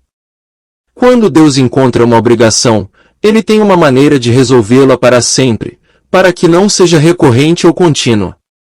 Derramemos nossos dons do Espírito para as multidões, mas nunca procuremos as multidões. Nós não subimos e descemos as estradas e caminhos tentando encontrar alguém a quem impor este presente à força, nem mesmo a família, senão nós desperdiçamos o dom do Espírito com o pensamento despreparado, e ficaremos esgotados. Nós esperamos que as multidões venham a nós. Mesmo que a multidão consista de apenas uma pessoa, nós esperamos que ela venha até nós. Sentamos tranquilamente em casa, ou em nossa loja ou escritório, com o dedo nos nossos lábios em gesto de silêncio, mantendo nosso tesouro escondido do mundo. Esses que são receptivos respondem à luz dentro de nós e reconhecem o brilho em nossos olhos, ou o sorriso no nosso rosto. Enquanto eles vêm, um por um, vamos aceitando cada um como se fosse a multidão. Eles vêm até nós por pão que nós damos a eles, e água fria e água morna também. Nós damos a eles o que estão procurando. Nós o damos suavemente, gradualmente, nós damos a eles com amor, com alegria e com o poder da autoridade. Podemos nos basear na infinidade do nosso ser e qualquer coisa vai fluir, palavras de verdade, compaixão, amor, cura, graça, finanças, comida, água, bebida, proteção, cuidado, companheirismo, tudo isso fluirá diante do Cristo dentro de nós. Vamos renascer na consciência espiritual da natureza infinita do nosso próprio ser e da nossa autocompletude. Que nossa oração seja: obrigado, Pai, eu sou. Aquilo que eu tenho procurado, eu já sou. Tudo está encarnado dentro do meu próprio ser, e só é necessário para mim deixar fluir a manifestação. Nada pode ser adicionado a mim, nada pode ser tirado de mim. Tudo posso através de Cristo, que me fortalece. Vivo, não mais eu, mas Cristo vive em mim. Deus está realmente vivendo em mim e como eu. Deus executa aquelas coisas que me deu para fazer.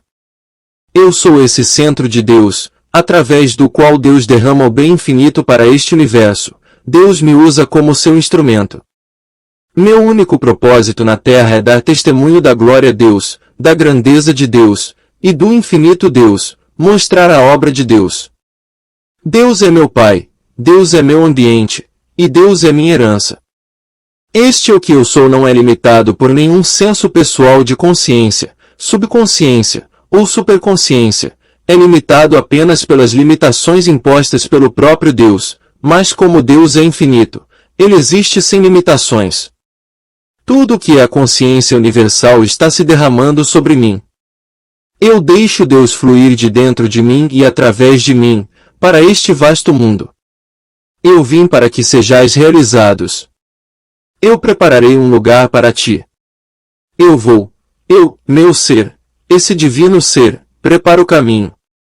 Meu Pai Celestial sabe que eu tenho necessidade dessas coisas, e é de seu agrado dar-me todo o necessário para que eu não lute, me esforce, labute ou implore por elas. Meu bem é meu por direito de herança divina. Eu acordo de manhã com confiança, contentando-me com qualquer trabalho que me seja dado a fazer.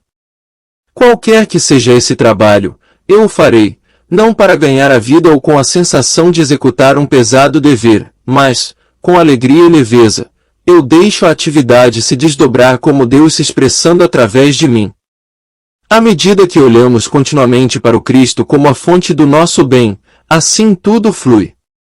Conforme colocamos nossa completa confiança na divina presença dentro de nós, tornamo-nos esse ponto através do qual Deus brilha para o mundo, e nós aceitamos de bom grado o nosso papel como um canal através do qual o bem encontra uma saída para o mundo, em vez de esperar do mundo que o bem flua dele para nós.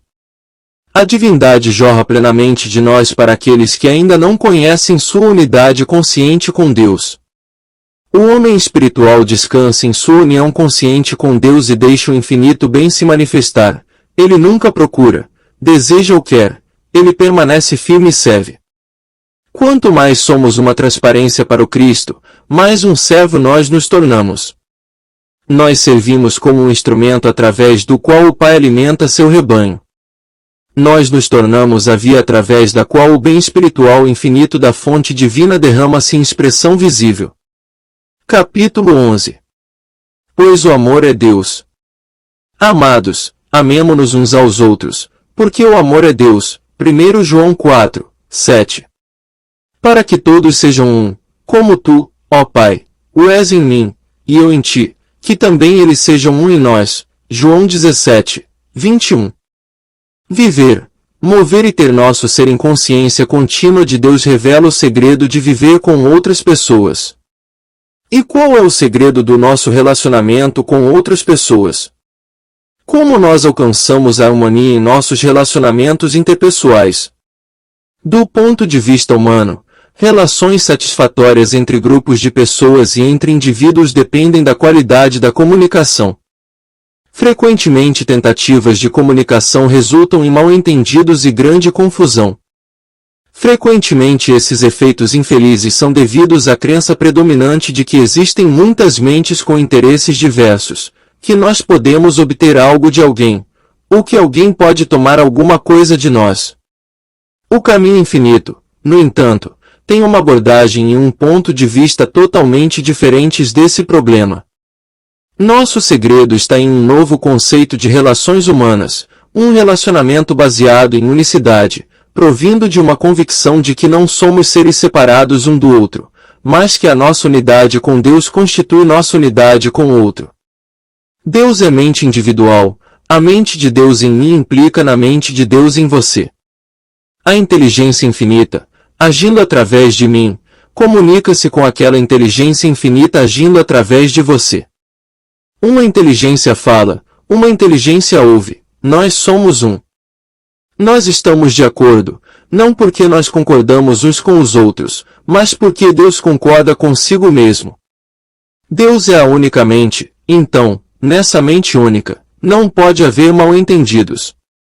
Deus fala a Deus, a vida revela-se para a vida. A alma fala para a alma. Eu sou apenas um instrumento através do qual a inteligência e amor divino infinitos estão sendo revelados para a inteligência e amor divino infinitos daqueles que estão dentro do alcance da minha consciência. Nesse fluxo de amor, de você para mim e de mim para você, não há separação. As pressões do mundo não só nos separam de Deus, mas elas separam o homem do homem, homem da esposa, pai da criança, amigo de amigo, empregador do empregado. O mundo nos fez inimigos naturais um do outro. Um animal ataca o outro, e o grande animal, o homem, ataca todos os outros animais. O caminho do mundo é a separação, o caminho do Cristo é a unidade. Isaías expõe essa visão de unidade ao dizer, e morará o lobo com o cordeiro, e o leopardo com o cabrito se deitará, e o bezerro, e o filho de leão e o animal cevado andarão juntos, e um menino pequeno os guiará.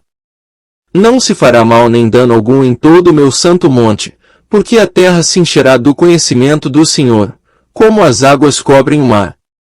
O ingrediente essencial de todos os relacionamentos satisfatórios é o amor. Nosso amor por Deus manifesta-se em nosso amor pelo homem. Nós não somos apenas um com Deus, mas nós somos um com os filhos de Deus, com nossas famílias e parentes, com nossos membros da igreja, com o nosso trabalho e associados, com nossos amigos. Quando nós reconhecemos Deus como nosso próximo, nós tornamos-nos membros da família de Deus, santos no reino espiritual, há uma rendição completa do ser no infinito mar do Espírito. O bem de Deus flui para nós através de todos que se tornam uma parte do nosso universo. Para aqueles que vivem em comunhão com Deus, servindo a Deus através de seus semelhantes, a promessa é literalmente mantida: tudo o que eu tenho é teu. Não há mais necessidade ou desejo de qualquer pessoa ou qualquer coisa. cada coisa e cada pessoa se torna parte do nosso ser. O que nós nos rendemos, nós temos, o que nós seguramos no aperto da posse, nós perdemos. Tudo o que lançamos, atraímos para nós, cada coisa que perdemos, nós temos, cada coisa que libertamos nós a ligamos a nós para sempre. Solte-o e deixe-o ir. Deixe que todos sejam livres em Cristo. Nós confiamos todos ao Deus do seu próprio ser. Nós não mantemos ninguém em cativeiro por uma dívida de amor, ódio, medo ou dúvida. Nós nem mesmo exigimos amor de ninguém. Nós aceitamos que nenhum homem nos deve nada.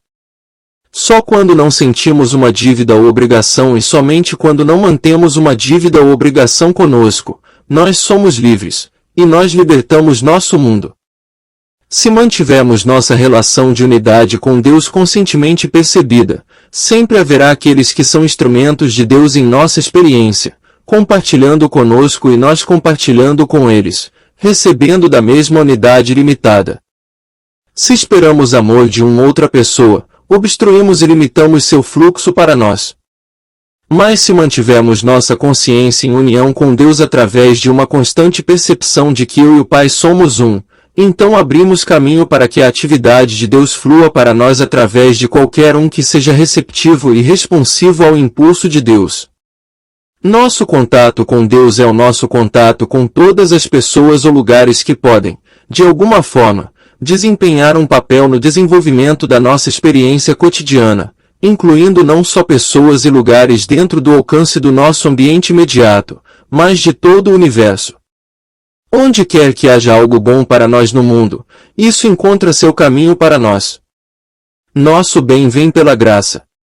Essa graça aparecerá normalmente todos os dias por vias ou canais, se não interferirmos com o seu funcionamento, planejando como deve ser expressa. Entendendo que Deus é o doador de todo o bem, nós não buscamos um pelo outro, mesmo para aquelas coisas que constituem nossos direitos humanos ou nossos direitos legais. Dentro de circunstâncias que justifiquem a ação judicial, nós naturalmente levaríamos os passos humanos necessários para obter assistência jurídica de um advogado, para apresentar o nosso caso da melhor maneira possível. Nossa fé e confiança, no entanto, não descansariam nos aspectos técnicos do procedimento legal, mas em Deus como a fonte de toda a justiça. O juiz, o júri, advogados e testemunhas seriam considerados instrumentos expressando a justiça de Deus. A atitude dos outros em relação a nós é estritamente sua própria demonstração. Se eles agem de acordo com o bem, assim é para eles. Se suas ações são contrárias ao bem, colher a discórdia é também para eles. Apenas na proporção em que os procuramos por algum bem, existe a possibilidade de nos fazerem mal. Ninguém pode fazer bem ou mal a nós, porque nós nos submetemos ao governo e controle de Deus. Nós olhamos apenas para o Pai interior, e portanto, os pensamentos ou ações do homem nunca podem nos tocar. Somos responsáveis apenas por nossa própria conduta para com todos, conduta que deve estar de acordo com o grande mandamento, amar ao próximo como a si mesmo, amar seus inimigos, perdoar 70 vezes 7. Ore por eles que abusam maldosamente de você.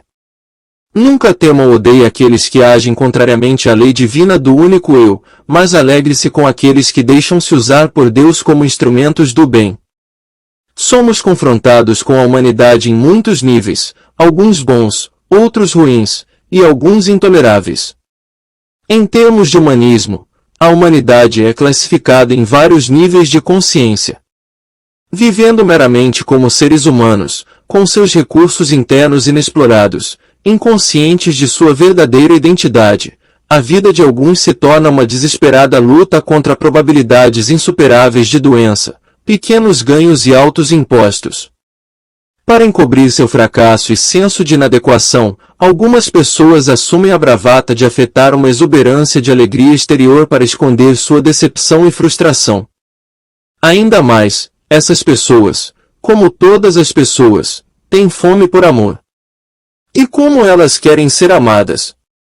Primeiro sendo entendidas. A maioria de nós está convencida que ninguém nos compreende. Se nossos amigos e parentes realmente entendessem, eles nos perdoariam mais. Sempre que entramos em contato com diferentes graus de humanidade, nossa atitude deve ser a do Mestre: Pai, perdoa-lhes, porque eles não sabem o que eles fazem, eles não foram despertados para a sua cristandade. O padrão de medida sempre deve ser, independentemente da aparência, Deus é o verdadeiro ser, Deus é a única lei governando-os, e suas qualidades são concedidas exclusivamente por Deus. Há apenas um só, um infinito ser. Há apenas uma pessoa, pois Deus é um, e Deus é infinito. Assim como existe apenas uma vida, a vida de Deus permeando nosso jardim, mesmo que a vida possa aparecer como dúzias de diferentes espécies, assim é com nossos amigos e conhecidos, que podem ser numerados às centenas, mas só existe uma vida manifesta em expressão individual. Nós nunca podemos temer uma pessoa se nos lembrarmos de que Deus é um, que há apenas um ser, e esse ser é Deus. Em sua unidade, não pode haver discórdia, desarmonia ou injustiça para qualquer pessoa. Nosso senso de perdão é uma percepção de que ninguém pode nos prejudicar, porque a graça de Deus mantém e sustenta nossa relação de unidade com o Pai, sob toda e qualquer circunstância. Existe um fio invisível nos unindo a todos, esse fio é o Cristo. Se estamos obrigados um ao outro por laços materiais de qualquer natureza, esses laços logo se tornam pesados.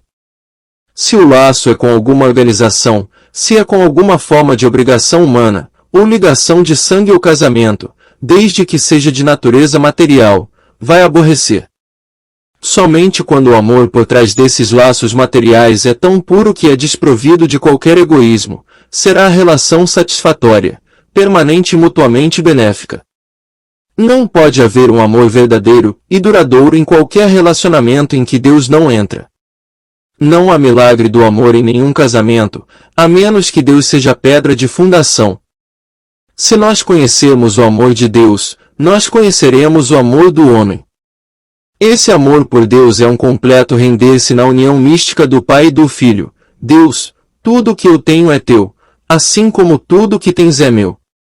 Meu tempo, minhas mãos, minha vida estão a teu serviço. Se homens e mulheres experimentarem uma rendição completa para com Deus, se eles se tornarem um com Deus, então, quando chega a hora do casamento humano, eles vão entrar no mesmo tipo de relacionamento um com o outro, e as palavras do casamento cerimônia se tornarão uma realidade e os dois tornar-se um.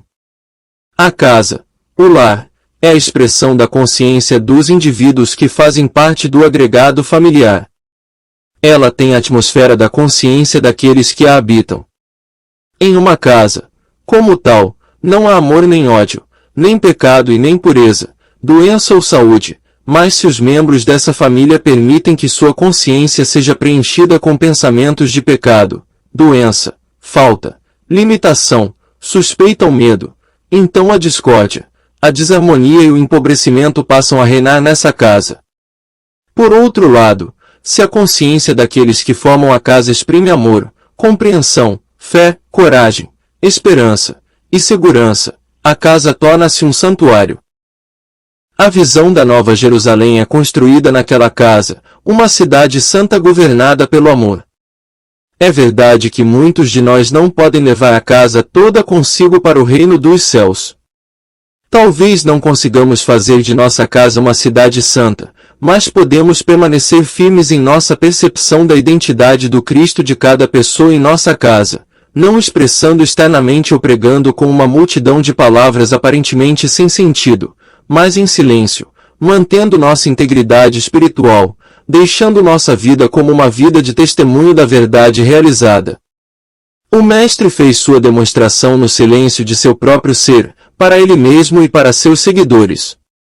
Ele não hesitou em se afastar das multidões que o pressionavam, a fim de ter seus momentos de solidão. Nós também podemos encontrar nosso silêncio, nossos períodos de renovação no início da manhã, tarde ou noite, ou em intervalos durante o dia, tomando breves tréguas das exigências do trabalho ou da vida familiar. Nossa percepção da verdade externaliza-se na harmonia e paz da nossa casa.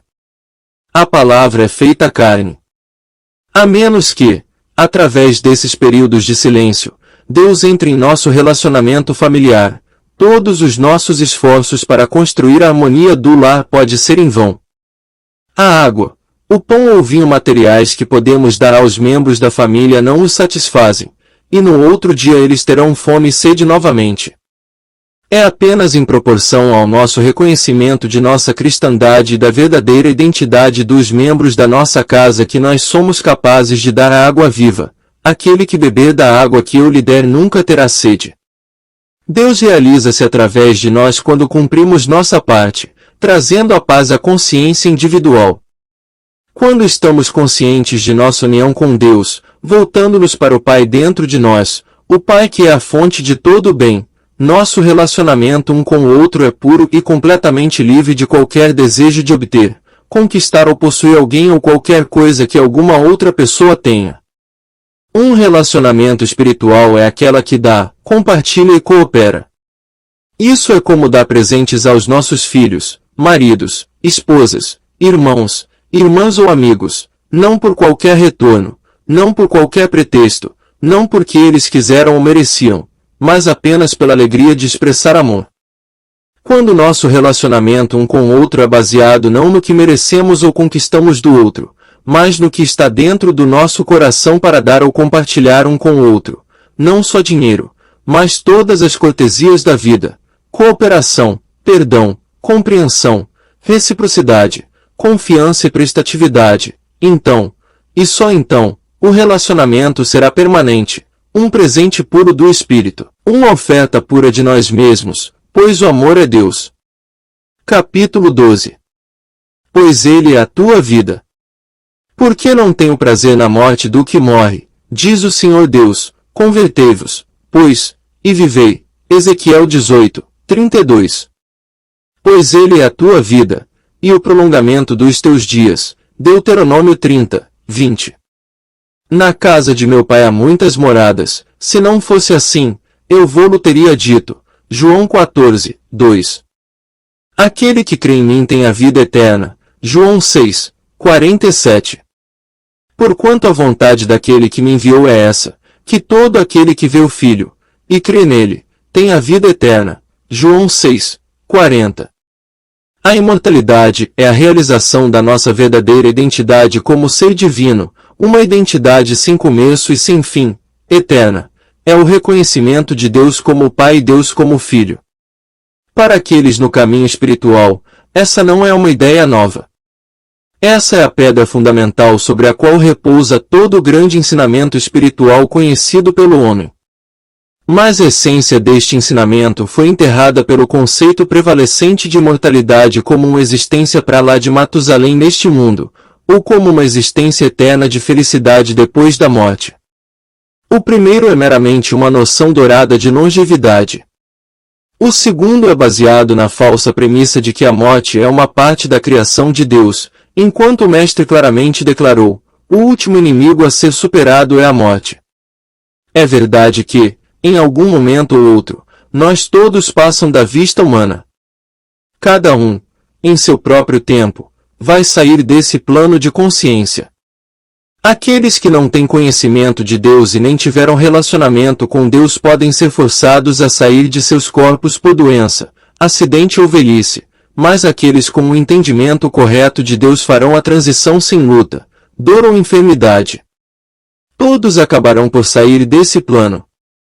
Na casa do meu pai há muitas moradas. Passamos da infância para a adolescência, da adolescência para a maturidade, e cada estado de consciência é uma das muitas moradas de Deus. Aqueles que aceitam a transição de um estado de consciência para outro como uma atividade de Deus, sem olhar para trás para tentar agarrar-se em vão a estados de consciência que deveriam ter sido há muito superados, não experimentam as enfermidades da velhice. Resistir ao avançar dos anos como se fosse algo a ser temido produz muitas das desarmonias associadas à idade. Aceitar a mudança que acompanha a transição de uma fase da vida para outra de forma natural, normal e natural nos permitirá olhar para frente, para a experiência dos anos médios e avançados com alegria e confiança, em vez de com medo e pavor. Não há diferença entre o fluxo de Deus neste minuto ou há 100 anos a partir de agora. Na verdade, a vida de Deus nunca envelhece ou termina. Deus tem um trabalho espiritual para cada um de nós e Ele nos deu a habilidade com a qual executá-lo. Enquanto houver trabalho para fazermos nisso que é chamado este plano de existência, Deus manterá nossa vitalidade, força, juventude, saúde e integridade. Então, com confiança, nós não mais confundiremos longevidade com imortalidade. A longevidade não é imortalidade, é meramente uma continuação do sentido físico atual de existência. Nós não estamos preocupados com o período visível dos nossos anos na Terra, mas sim com a demonstração de nosso ser eterno e das obras do Pai. Toda transição é para a glória de Deus e para o desenvolvimento de nossa alma individual. Aqueles de nós que estão se aproximando dos anos médios ou mais avançados, devem aprender a perguntar ao Pai: o que você tem para eu fazer agora? Então, assim como a flor desabrocha, desvanece e floresce novamente, o mesmo acontece com as velhas experiências que dão lugar ao novo. Nós passamos por muitas experiências e transições, mas a morte nunca é uma parte de qualquer uma dessas experiências. Mais cedo ou mais tarde, todos no caminho espiritual atingem um ponto de seu desenvolvimento em que percebem que, assim como um estado de consciência é trocado por outro na progressão desde o nascimento até a morte, então a experiência do que é chamado morte é apenas outra transição na continuidade da vida. A morte é nossa interpretação do que nós estamos testemunhando, mas aqueles que alcançaram o primeiro pequeno vislumbre de Deus entendem que Deus é vida eterna, vida sem começo e sem fim. Ele é a tua vida e o prolongamento dos teus dias. Essa visão só pode chegar àqueles que se elevaram acima do desejo egoísta de manter a si mesmo e a outros em escravidão a uma forma familiar. A lagarta deve emergir de seu casulo para tornar-se borboleta. Todos e tudo passam por transições e estágios, mas através da evolução e desenvolvimento espiritual, cada um encontra-se finalmente sentado aos pés do trono de Deus, retornando à casa do Pai. Isso não significa a imortalidade da alma e a morte do corpo como é geralmente entendido. O corpo vai morrer diariamente, as unhas e os cabelos são cortados e crescem de novo, a pele se descama, as células do corpo estão constantemente se renovando, e apesar dessas mudanças, a consciência, que é nossa verdadeira identidade, permanece. Nosso treinamento desde a infância incutiu em nós a ideia de que o corpo que vemos no espelho, ou do qual estamos conscientes, é o eu. Identificamos o corpo como a nós mesmos, mas o corpo é um instrumento para nosso uso, assim como um automóvel é um veículo que usamos para nos transportar de um lugar para outro. Em nenhum momento nos identificamos com o como nossos automóveis. Estamos sempre separados, a parte do automóvel, mas nós o utilizamos como meio de locomoção. O automóvel não é mais eu do que o corpo é eu, porque o eu é a consciência. Em algum período ou outro de nossa experiência, devemos desistir de nosso conceito do corpo como constituindo a soma total do nosso ser, e aceitar a verdade de nossa identidade espiritual como a consciência. Chega uma hora que temos que deixar de viver como seres humanos. Isso não significa que devemos morrer ou fazer a passagem para obter o nosso patrimônio espiritual. Isso não é a morte do corpo, mas a transição ocorrendo na consciência, referida por Paulo como morrer diariamente para renascer no espírito. Cada dia devemos conscientemente remover-nos das leis que regem a experiência humana e reconhecermos a graça de Deus, na percepção consciente de que estamos vivendo no invisível, do invisível e pelo invisível. Nesta confiança no invisível, nós morremos diariamente, até que um dia nós morreremos completamente e renasceremos no Espírito. A partir desse momento, a vida é vivida em um nível inteiramente diferente, em que não estaremos sujeitos às leis da fisicalidade, mas viveremos sob a graça divina. A transição não é primariamente física, ela é um ato de consciência. A lagarta é transformada em borboleta, em sua metamorfose. O estado de lagarta de consciência é descartado e a própria lagarta sobe para o nível do ser borboleta. A transformação ocorre na consciência e externaliza-se como forma. Quando começamos a entender essa ideia nova e surpreendente, vamos então percebendo que este eu que eu sou é permanente e eterno. No princípio, era Deus, a natureza de Deus, a consciência, é um estado contínuo do ser eterno. E Deus se manifesta como você e como eu. Deus mantém a continuidade de sua própria existência em sua forma infinita, individual, para sempre. Todos aqueles que existiam no começo existem agora, e aqueles que existem agora existirão para sempre. O corpo é o templo da vida. Este templo é a própria vida em forma, o espírito em forma. Assim como o cérebro é a via pela qual a inteligência se expressa, também é o corpo a via pela qual a vida se manifesta. Pode a vida ser separada de seu templo? A vida é a substância da qual o corpo é formado, portanto, o corpo é tão indestrutível quanto a vida, e sem idade também. Dentro de mim está a força da vida espiritual, que atua do interior para fora.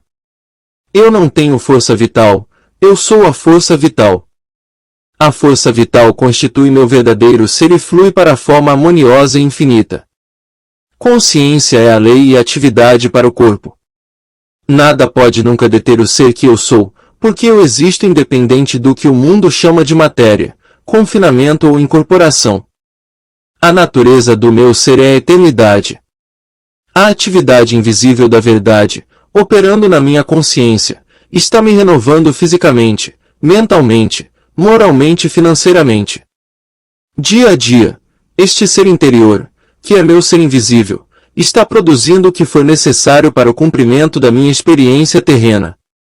Eu posso assistir o corpo passar da infância para a adolescência, da adolescência à juventude, da juventude à maturidade, da maturidade à velhice, mas através de todas as mudanças do corpo, eu permaneço como observador, impenetrável, ileso, intocado. Aos 9, 19 ou 90 anos, eu estarei observando cada mudança do corpo, cada mudança de expressão. Eu nunca vou me deixar nem me abandonar. Não posso me deixar e nem me desamparar porque eu sou eu. Eu sempre irá governar e me proteger. O único momento em que posso saber isso é neste minuto. 1 minuto atrás não tem existência, 1 minuto a partir de agora não terá existência. Para mim, o passado, o presente e o futuro são agora. É isso que eu estou vivendo agora. É agora que eu tenho sempre vivido. E é agora que eu devo sempre viver. É sem propósito e inútil para mim ansiar por uma vida de 100 ou 200 anos a partir de agora. O único momento em que posso viver é agora. E agora, neste momento, Deus, a única vida, está se expressando. Eu não expresso vida. A vida se expressa como meu ser infinito, individual e indestrutível. Ainda que eu ande pelo vale da sombra da morte, tu estás aí. A morte não é aniquilação, a morte é apenas uma sombra que parece com a morte. Até mesmo através do vale da sombra da morte, eu devo observar a mim mesmo atravessando, porque eu nunca posso ser separado do eu. Eu nunca posso morrer. Fim da parte 3 do áudio do livro A Arte da Meditação, de Joel S. Goldsmith. Continua na parte final do áudio. Muito obrigado a todos.